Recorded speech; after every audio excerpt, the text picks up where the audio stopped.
Chapter 14. At Iconium, Paul and Barnabas went as usual into the Jewish synagogue. There they spoke so effectively that a great number of Jews and Gentiles believed.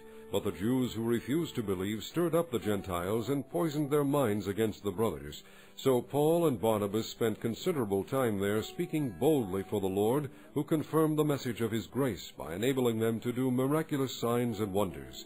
The people of the city were divided. Some sided with the Jews, others with the apostles. There was a plot afoot among the Gentiles and Jews, together with their leaders, to mistreat them and stone them. But they found out about it, and fled to the Lycaonian cities of Lystra and Derbe, and to the surrounding country, where they continued to preach the good news. In Lystra there sat a man crippled in his feet, who was lame from birth, and had never walked. He listened to Paul as he was speaking. Paul looked directly at him, saw that he had faith to be healed, and called out, "Stand up on your feet." At that the man jumped up and began to walk. When the crowd saw what Paul had done, they shouted in the Lycaonian language, "The gods have come down to us in human form." Barnabas they called Zeus, and Paul they called Hermes, because he was the chief speaker. The priest of Zeus, whose temple was just outside the city, brought bulls and wreaths to the city gates, because he and the crowd wanted to offer sacrifices to them. But when the apostles Barnabas and Paul heard of this, they tore their clothes and rushed out into the crowd, shouting, "Men, why are you doing this? We too are only men, human like you. We are bringing you good news, telling you to turn from these worthless things to the living God, who made heaven and earth and sea and everything in them. In the past he let all nations go their own way, yet he has not left himself without testimony. He has shown kindness by giving you rain from heaven and crops in their seasons. He provides you with plenty of food and fills your hearts with joy."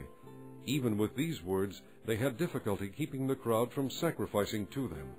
Then some Jews came from Antioch and Iconium and won the crowd over. They stoned Paul and dragged him outside the city, thinking he was dead. But after the disciples had gathered around him, he got up and went back into the city. The next day he and Barnabas left for Derbe. They preached the good news in the city and won a large number of disciples.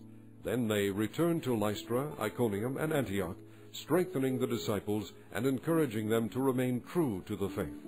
"We must go through many hardships to enter the kingdom of God," they said. Paul and Barnabas appointed elders for them in each church, and with prayer and fasting committed them to the Lord, in whom they had put their trust. After going through Pisidia, they came into Pamphylia, and when they had preached the word in Perga, they went down to Attalia. From Attalia they sailed back to Antioch, where they had been committed to the grace of God for the work they had now completed. On arriving there, they gathered the church together and reported all that God had done through them, and how he had opened the door of faith to the Gentiles. And they stayed there a long time with the disciples.